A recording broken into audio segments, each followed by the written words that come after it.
Wait ஓவரா இருக்கு அப்படிங்கிறவங்களுக்கு வந்து ஜென்ரலா நிறைய இஷ்யூஸ் இருக்கு. ஏன்னா பிசிஓஎஸ் இருந்துச்சு அப்படின்னா வெயிட் குறைக்கிறது கஷ்டம். ஒரு பேஷண்ட் கூட இப்போ ரீசெண்டாக சொன்னாங்க, நான் எந்த டாக்டர்கிட்ட போனாலும் வெயிட் குறைச்சிட்டு வான்னு சொல்லி அனுப்பிடுறாங்க அப்படின்ட்டு. பட் அவங்க சொல்றது என்னன்னா, நான் எவ்வளவோ ட்ரை பண்றேன், ஆனால் எனக்கு வெயிட்டே குறைய மாட்டேங்குது. ஆனால் ஹார்மோன்ஸ் வந்து பேலன்ஸ்டா இருக்கும்போது weight reduction becomes more tough. First இதுதான் நான் சொன்ன ரூட் காஸ்னு. ஸோ அவங்களுக்கு வெயிட்டுங்கிறது வந்து it's symptom of PCOS. So PCOS நம்ம ட்ரீட் பண்ணாதான் வெயிட் குறையும். அதை ட்ரீட் பண்ணாம வெயிட் மட்டும் குறைக்கணும்னா இட் பி சேலஞ்சிங் ஃபேக்டர். அப்போது பிசிஓஎஸ் ட்ரீட் பண்ணோம் அப்படின்னா ஏற்கனவே வளர்ந்த முட்டைகளை கிளென்ஸ் பண்ணணும். யூட்ரின் டானிக்கும் யூட்ரின் கிளென்ஸ் பண்ணுறதுக்கான மெடிக்கேஷன்ஸ் கொடுக்கும்போது அந்த வளர்ந்த முட்டைகளான நீர்க்கட்டிகள் கரைஞ்சு வெளியே வந்து பீரியட்ஸ் ரெகுலர் ஆயிடுச்சு அப்படின்னா ஆட்டோமேட்டிக்காக உங்களுக்கு வெயிட் குறைஞ்சிரும். கொஞ்சம் எஃபோர்ட் போட்டால் போதும். கொஞ்சம் டயட்ல இருந்து 1 மணி நேரம் வாக்கிங் போனாலே போதும்.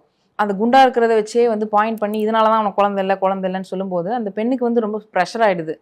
ஏன்னா அவங்க வந்து எஃபர்ட் போடாமல் இல்லை, எஃபர்ட் போடுறாங்க, எக்ஸசைஸ் பண்ணுறாங்க, டயட்டில் இருக்காங்க, பட் அவங்களால வெயிட் குறைக்க முடியல. ஏன்னா அவங்களோட காரணம் வந்து பிசிஓடியும் இர்ரெகுலர் பீரியட்ஸும். அதை ட்ரீட் பண்ணும்போது ஈஸியாக வந்து வெயிட் குறையும்.